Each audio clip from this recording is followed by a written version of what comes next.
Hello, Prowl Nation. Lunchtime Detroit Lions Talk coming at you. Brought to you by Lions Nation Unite. Wow, Dan Campbell gets really emotional in his press conference. We're going to cover that. We're going to talk about the defense and the offense and the boss up, ball out players of the game and who got balled on. But first, let me kick it over to my main man, the man of steel himself, Kurt Steele. What up, dude? Welcome to the show, people. You know who we are. We are Detroit Lions on the Prowl. You're home for Detroit Lions news and rumors. And you shoot a shirt today. It's Manscaped Mondays, baby. We're going to do some things. We're going to bring you some good content brought to you by Manscaped, the tools for your family jewels. But before we get into all of that stuff, you know I got to bring in the coolest man on the crew. The ladies love him. My man, LL Cool Toys. What's up, my guy? What's up? What's up? What's up, Proud Nation? And good morning. Let's get this thing started. Right now. Let go. Detroit Lions talk, baby. We're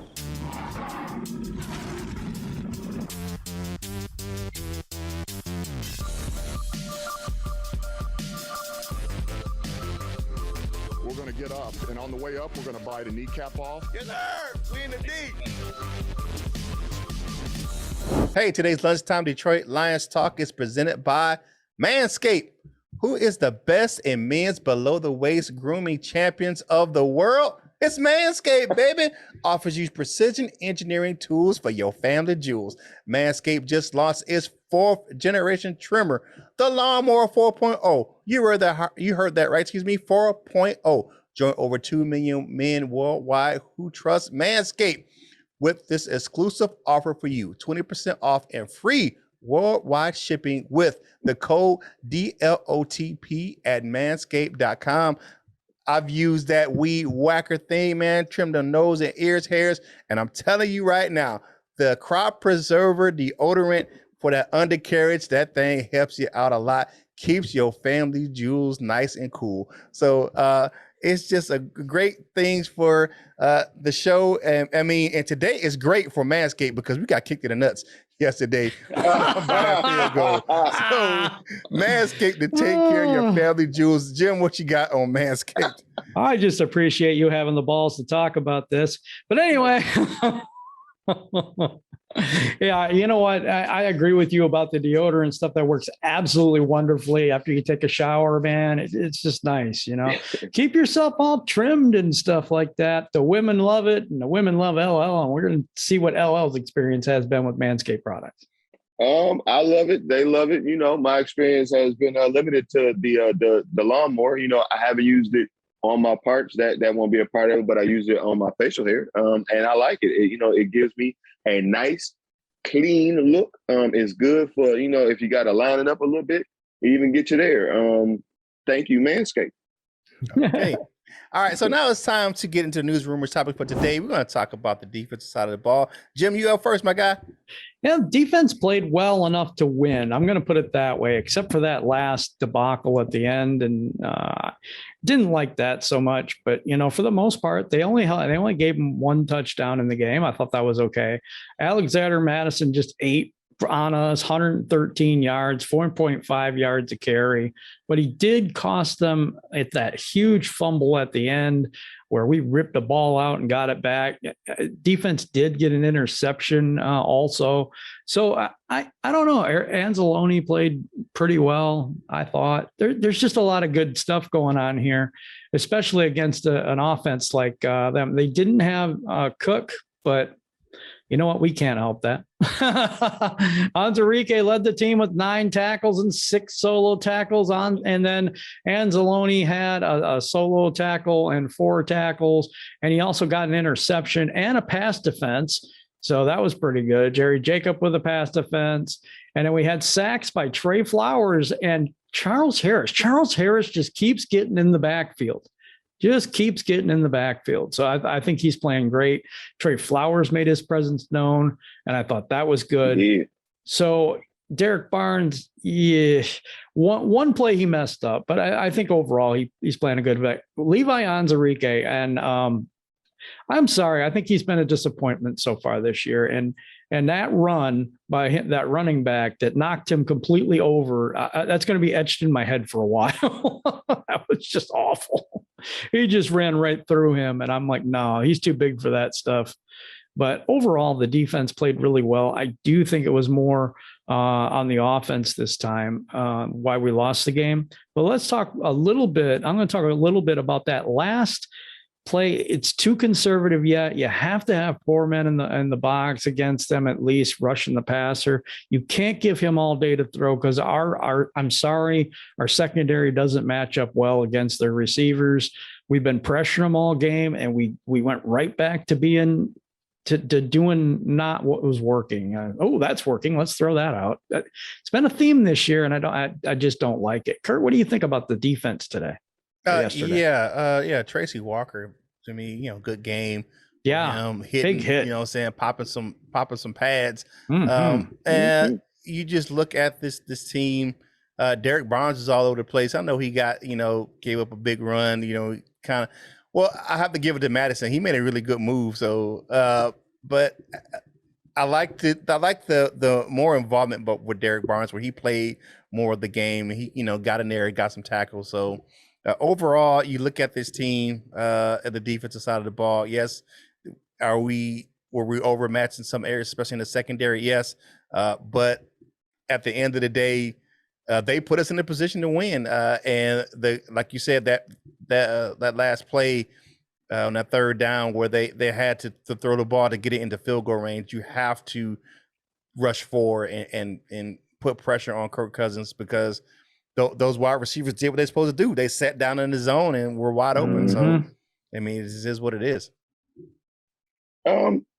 Yesterday, I don't think we played that bad a defensive game. Like Jim said, we only gave up 1 touchdown. Trey Flowers set the edge a couple of times. To me, Barnes had a decent game outside of that one play. But with that, he was where he needed to be. He just, didn't finish it. 24, Awarie, Justin Jefferson did go off, and that's the take I have on this one. Justin Jefferson went for 7 catches for 124. Didn't get in the end zone though. Madison ran it 25 times for 113. Didn't get in the end zone though. He got in there, on a catch. So even though those guys had breakout games, we still kept it, or we still, up until however long was left in the game, we had the game won. We had a chance to win. So. Yep. I like that. I like that a lot. The safeties, as much slack as we give them, I like them in doing everything except for man-to-man coverage. So they didn't have that bad a game. Tracy Walker, showed some flashes. So, overall, I'm not that down on defense today. Yeah. Hey, it's just one of those games. Hey, if you like this content, like the video, share the video, comment on the video. You know what you got to do. Get on the bus, Gus. Get on this plane, Wayne. You know what it is. Get on the ride, Clyde. The March of 10,000 is on, and it's free.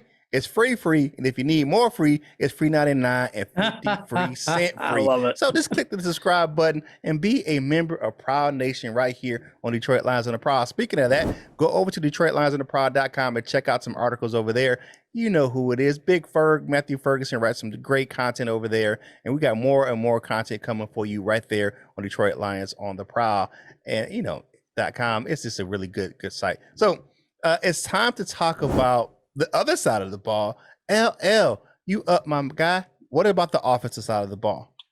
Offense, of course, end result, we only ended up putting up 17 points. But there was some good things that I saw or that I liked. The run game looked real good against their front. They didn't have Michael Pierce, but they did get Anthony Barr back. So, I like what the run game looked like against their front seven. We had a Sun God sighting. Amon-Ra St. Brown went for 7 for 65. Didn't get in the end zone, but he's getting there. As far as he's starting to get more playing time, and he's actually starting to show that he can actually help us, in offensively. Hockenson, man, are they just not targeting him? Maybe that's something we need to explore going forward. Are they just not targeting him? Is the opposing defense is taking him away? Like, what's the, he's not a factor right now. And I feel like that's the step that we need to take. Everybody else, when they had it go to, like Justice Jefferson, whenever they needed one, they went to him. I think we got that, but we just don't use it, you know? So overall, we played well enough to get us there, but you know, it's still much to be desired. What do you think, Jim? Yeah, I want to hear this. I have a new phrase that I've coined for the Detroit Lions. Anything third down and 3 and above is third and Goff, which means it's probably going to fail. Jared Goff, 21 for 35 on 203 yards. His yards per attempt were 5.8, and dink and dunk king himself. 1 interception. He got sacked 4 times and he fumbled. When he gets into the red zone or near the red zone, he seems to implode. This has happened last week and this week, where we march all the way down the field, we get in the red zone and we just implode. We just, you know, and I put a lot on that on Goff, not all of it, but a lot of it. You know, if it's 3rd and 10, it's very difficult for him to do it. He's done it every once in a while. I mean, it's not like it's every time he touches a ball, he's a failure. That's not what I'm saying. He's great between the 20s, but you get down to the 30 or the 20 or less, he's terrible, you know, and we can't have that kind of quarterback play. He is second in the entire league in his career with turnovers. 80 turnovers. It's just on a turnover list with famous Jameis. When I just said, yep. No, he's ahead of him. He's behind second to him by yeah. one. But, and then Kirk Cousins. But Jameis is famously, you know, the 30 for 30. So yeah. I just my take on that. I thought Jamal Williams ran well, and I thought they, you know, again went away from him. Swift ran okay. I thought he had a decent enough game. Amon-Ra St. Brown showed up for me. I thought he played pretty well as well. Quintez Cephas, unfortunately, injured. That looks like it's long-term. Probably won't come back this season, or it'll be quite a few games that he's out. So we'll see. We'll see the report on that. Dan Campbell wasn't real optimistic, so we lost another person. But the offense overall, I think, is what cost us the game. I really do. What do you got, Kurt? Yeah, it was leaving points on the board. You know, as far as getting in outside net, where you know, you're forcing the coaching staff to play points instead of getting in the end zone. You're forcing us to take field goals and not touchdowns because of the play on the offensive side of the ball. Will I say Anthony Lynn called a terrible game? He called an all right game. I would say it was better than what it was, but it's still not what we need to be as far as the offensive side of the ball, as far as the play calling is concerned. Mm-hmm. But I have to agree with LL. What do you have to do to get TJ Hawkinson more involved? Do you have to put him in motion? Do you have to stack him in, you know, in a receiver sets? You know, play 2 tight ends where you stack Hawk as a receiver and, you know, bring in Darren Fells to block, because he's a very capable blocker. But you're gonna have to do something to get him more involved in the offense when you have the other team keying on him all game, where you're gonna have to, you know, move him around, you know, shake it up, where you're gonna have to force them to, you know, or you have to, you know, go to other receivers where you're going to have to force them to come off of him and have success in the passing game. But right now, we don't have a quarterback that does that. He gets on his first read, and that's pretty much it. So you're going to have to do that. I saw him try to pump fake yesterday, and I was like, boy, you ain't fool nobody with that pump fake. I was like, I don't know who you maybe they need to put Hawkinson's name and number in neon lights so they can flash so Goff can see him. Back in his jersey. I don't know. But I would say overall, though,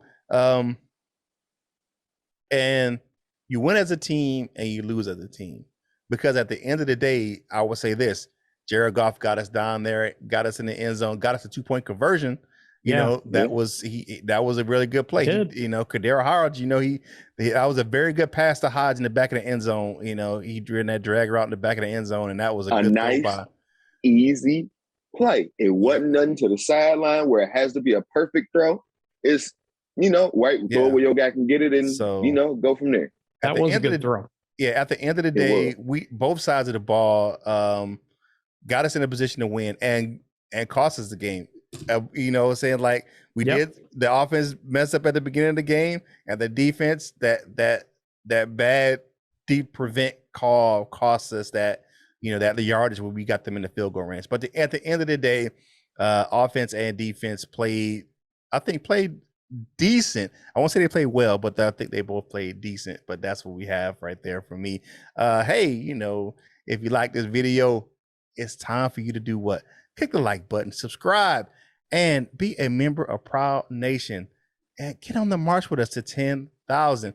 And if you want to get some Prowl Nation gear, go over to lionsontheprowlshop.com and get yourself some Prowl Nation gear. You see the Lions on the Fire family shirt behind Jim over there on the wall. We got the kneecap bodies. We got the what up though. We got a whole bunch of plethora of items over there. So if you don't wear a shirt, you can get a pin, you can get a mug, you can get some running tights over there with Detroit Lions on the Prowl on them. So go over there and check it out on DetroitLionsOnTheProwl.com. And if you want to get yourself some Detroit Lions gear, like I'm rocking this new fresh 2021 Salute to Service cap, you can go to fanatics.com. The link is in the description below. A portion of the proceeds from the sales on that site go to help us grow this content on this channel. And you get a 20% off coupon every time you make an order. So go over to fanatics.com and get yourself some Detroit Lions gear. Now it's time for who? The boss up, ball out players of the game and who got balled on. So my boss up, ball out players of the game on the offensive side of the ball. To me, it's got to be DeAndre Swift, man. Put us in a position to win the game, scored that touchdown, and he trucked. I mean, he absolutely pancaked Rashad Breeland out there. I was like, yeah. My wife was watching. She really watched football. She was like, woo, that was hurtful. I mean, he brought the pain on that one. And my honorable mention for the offensive side of the ball has to be Amon-Ra St. Brown. He did a good job. He showed up, and he played very well in this game. On the defensive side of the ball, my boss up, ball out player has to be Tracy Walker. Led the team with 9 tackles, 6 solos, and he did his thing. He was bringing the wood, man. He was popping some people, out there in that field. It was one of those things I liked with the aggressive nature of him on this. And my honorable mention has to be the guy. He's had 4 sacks and a sack in 4 straight games. Charles Harris. Charles Harris is balling. That guy is playing. I like Charles Harris. He's my honorable mention for the boss up, ball out player. And who got balled on? Jared Goff balled on himself. Fumbling the ball, throwing interceptions. He balled on you. It's kind of hard to ball on yourself, but he got balled on by himself. Just making some untimely mistakes.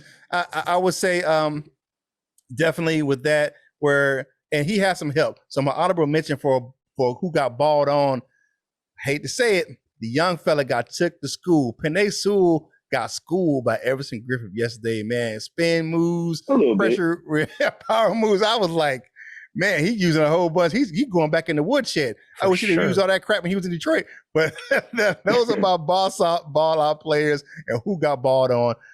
Jim, what you got? Who's your boss up, ball out players and who got balled on for you? Well, my ball out, boss up player for the offense, for me, it was Quintez Cephas before he got hurt. I really thought he got open. He was playing well. I don't know. They were starting to get some chemistry with him, and then he unfortunately got hurt. That was one. And I still think Jamal Williams. I think Jamal Williams was playing a really good game until either got hurt or they just decided it was working, so let's stop doing that. I don't know. I don't know what it is. Defensive side of the ball, I'm going to say Trey Flowers coming back from an injury and doing very well, getting a sack, getting in on Cousins. That was a really good play. I enjoyed that. And Alex Anzalone getting the interception. I got to give him a special shout out as well. Yeah. You guys took all of the good players, but no, my ball up and boss out, my boss up and ball out players on offense. I'm gonna go with both our running backs, man. The Swaggy and Swifty show, Jamal and DeAndre Swift. I really like what I saw from yesterday, man. Jamal Williams is a hard runner. I like it, man. It's ironic that he's wearing the number 30. I know that what they call him the sledgehammer. He wasn't, much for a runner, but he was a sledgehammer, And I'm not saying that Jamal Williams is a sledgehammer, but he does run that thing pretty hard. DeAndre Swift ran it real good yesterday. Ended up getting us in there for the score. He even caught a few out the backfield. Those two are what we're going to rely on on this offense, and they wasn't a down part about us yesterday at all. They kept us going. They kept us on time. They kept us on schedule. On defense, my boss up and ball out player, I'm going to go with Amani Warrior. Yeah, he got cooked a little bit, but he didn't go down. He didn't end up giving up. And after that scrap, we ain't hear too much. So I don't know. I don't care what happened after that. I'm gonna give him the credit for it. So shout out to you, Amani and Warrior. The players who got balled on. I feel like every week we say Jared Goff. I just got a question about it. I understand you want to throw the ball away or whatever instead of making a bad play, but we have a lot of those wasted plays.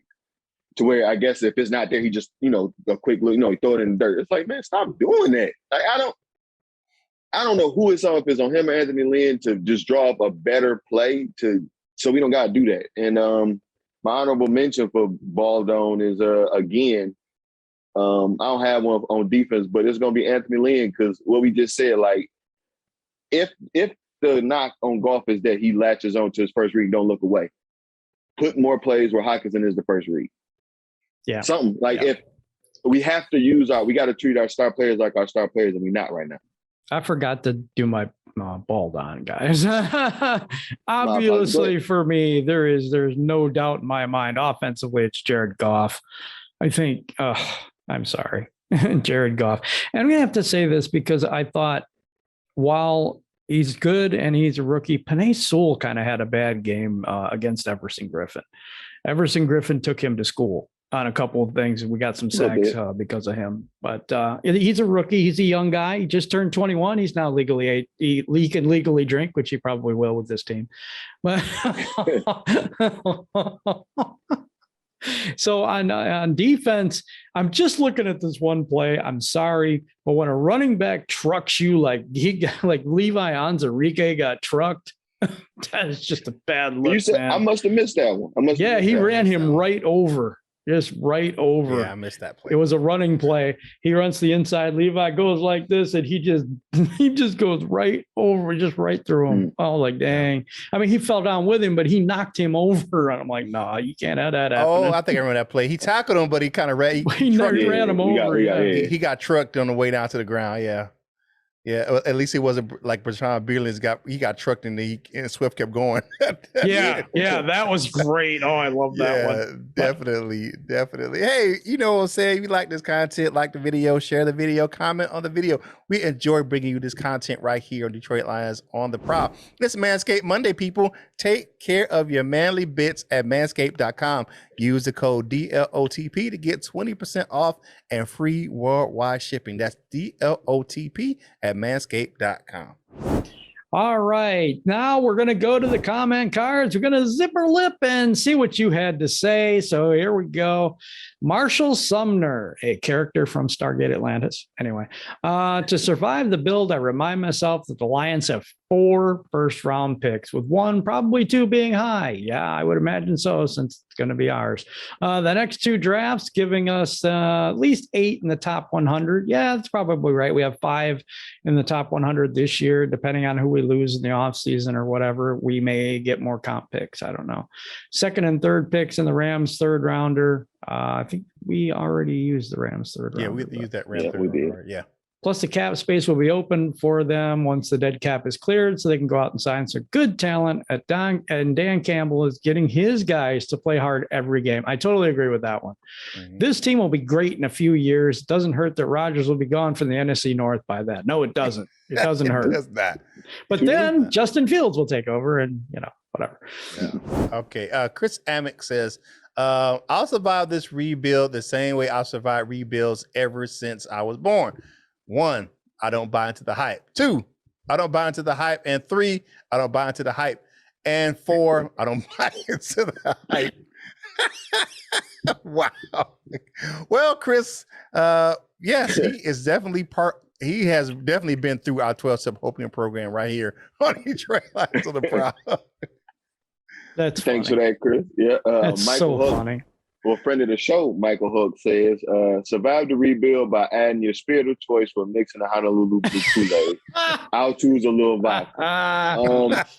I'd say I'd send one of those Honolulu Blue Kool-Aids with a little vodka to Panay Sewell if he owned it for. I know his birthday was over the weekend or last week. Yeah, he turned over the 21. weekend. So happy birthday. Yeah, man. Hey, Mr. Reliable bringing the heat with the vodka. For real. Bruce Betterly says the True Lions family here. Yeah, we are. Yep. I trust this front office more than any I've seen. I became a fan of the team in 1980. Great job, panel. Thank you, Bruce. And yeah, I agree with you. I think that we do have hope, and it's forward, not now. Yeah, definitely. Definitely. Theodore Kerher, or we'll go with Ted today. The only trade the Lions should make is the number 1 draft pick. We will lose again this week. 2022 will start our move and clean up in 2023, quarterback included. Need to talk future. Can't talk this rebuild any other way. I watch Red Zone instead of Lions games now. No Kool-Aid left. Hey, he'd have been through the program. Congratulations, Kurt, on being been watching for a year myself. Hey, thanks. I appreciate that, Ted. We appreciate you there, Theodore. I still got my Kool-Aid going, man. But Anthony Ramos says, I'm a Lions fan through and through. Always have been, always will be. But I am sick and tired of seeing all of the negative comments during this rebuild. We're 0-4, and everyone's still negative, acting like it's the end of the world. What did everybody think was going to happen? we were going to win overnight.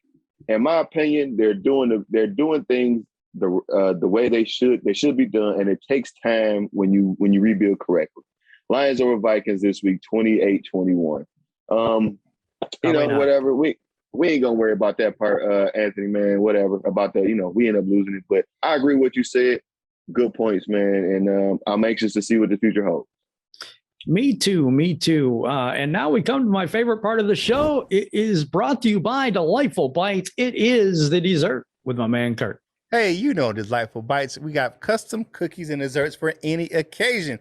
And go over and check out the Mark Ingram cookies over there on her Instagram and Facebook page. She even got a Heisman cookie for him. So go over and check it out, Delightful Bites. We got the football special going on.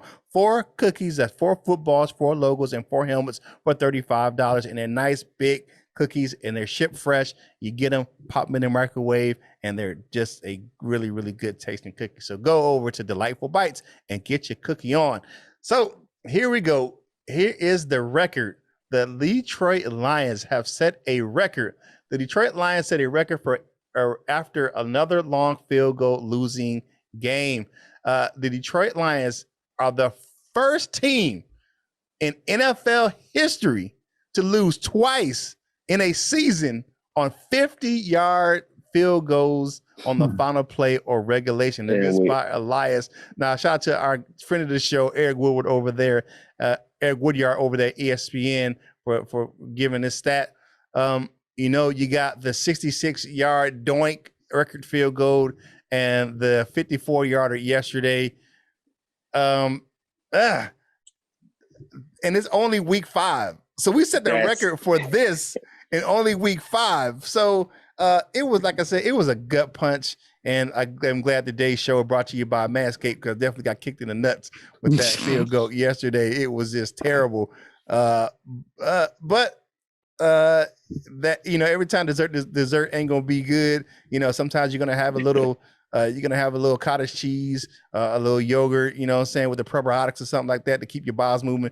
But sometimes it's necessary to get the job done. So, but that's your dessert with your man Kurt, brought to you by Delightful Bites. Delightful Bites, get your cookie on. Final thoughts today. We had an anniversary here, and I just want to say thank you, Kurt Steele, for everything you've done for the show so far. And it's been a year, and what a wonderful year it's been. I mean, we've been on that big roller coaster ride, and ups and downs and good and bad and all this. And a lot of people don't realize how much has to go into this production to make it like it is for each and every one of you out there. And Kurt does a great job helping me out and doing the behind the scenes stuff with me to get this show where it needs to go. And I really appreciate you. And that's my final thoughts for today. I ain't adding nothing else. My final thoughts, of course, congrats to 1 year to the ball, Kurt, and many more. Many more to us here at Detroit Lions on the Prowl. Thank you, Jim and Kurt, for seeing whatever you saw and asking me to come on. But my final thoughts for after this week. It was a depressing loss, but let's not get all the way down on it, man. It's a lot of good things. Just think about it. We doing all of this. I know we can, and at some point we get to it every week or whatever. But we're doing all of this with pretty much depth players, a lot of positions, backup players. So just imagine what's to come. I want to share one thing I saw on Twitter from Detroit Hub. They said the tweet said Detroit Lions in the first 5 games, near insane comeback versus San Fran, competitive versus Green Bay for the first half, contained Baltimore, had them beat, blown opportunities versus Chicago with a chance in the fourth, had Minnesota all but beat, all with one of the worst rosters in the NFL. Praise and trust Dan Campbell. I'm along those lines, man. That's just, we doing all of this with I used to say we asked Stafford to build a car with parts to build a wheelie chair. Right now we on 75 with a wheelie chair. So we ain't in the car just yet, but we rolling, baby. We gonna get to where we need to be really, really soon.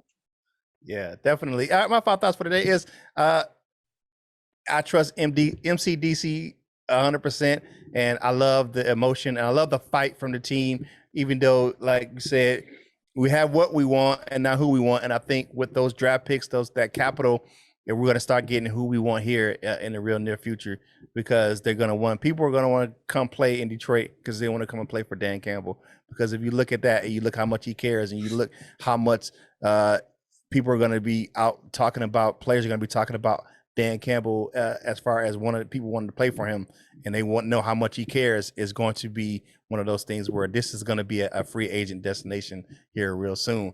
But that's all I have on that. So that's the final thoughts. And thank you for everyone. Thank you, Jim. Thank you, LL. And for everyone who wished me a 1-year anniversary right here on Detroit Lions on the Prowl, I say thank you and for the support, and continue watching. We got some big things coming in the future right here on Detroit Lions on the Prowl. Now it's time to take that stroll. You know where we're going, baby. Over to the Wall of Fame. Bronze members, we have Detroit Drew, the DSA member.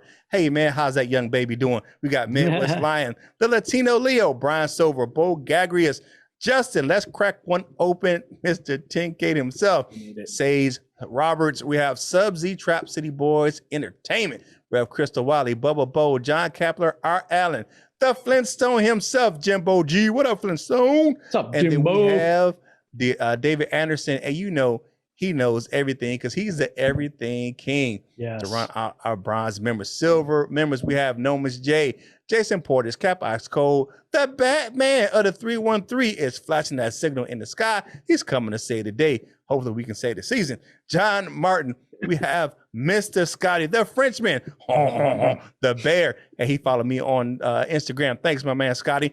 And we have Lions. And then we have gold members. We have Mr. Reliable himself, Michael Huck, Justin the D, Pride 74, Doug Prince 72. We have Turner C. Burley, the inspirational one. You know who he is. Dominic Davis. We have Larry McQuiston. What up, Dominic? Hey, we have the F5, the newest member, and upgraded to the gold. He is on the gold members Wall of Fame right now. F5. We have Bob Korosky. We have Big Ferg himself. Matthew Ferguson is in the building on the gold members wall. Randall Flag 606, Miles Gibbs, the Grit Iron Blitz, Mr. Rough and Raw himself, North End Ken. And you know who it is, the Doctor. Dr. Detroit is always in. To become the member of the Wall of Fame, click the Join Now button or the Detroit Lions on the Prowl logo at the bottom of the screen. Man, it's been a great show today. It wasn't such a great show yesterday by the Lions, but you know what? Let's kick it to Kurt. Let's get some final thoughts and get out of here for today. Hey, you know who we are. We are Detroit Lions on the Prowl. You're home for Detroit Lions news and rumors, and we have to persevere. It's going to be a long season, but success is on the way. So sunshine will be coming here. It may not be this season, but it's going to be coming real soon. And we will get these gut punches out of the way and we'll start delivering some to the other team. Hey, you know who we are. Hey, Detroit Lions on the Prowl. You're home for Detroit Lions news and rumors. It's Monday. You know, the lunch was good because you were right here with us, right here on Detroit Lions on the Prowl. So get this napkin, you know what I'm saying? Wipe your mouth off, finish your drink, and get back to work. And whatever you do in life, you got to boss up. Ball out and be the best version of you that you can be. For my fellas, Jim and LL, this is Kurt Steele, and we will holla at you real soon.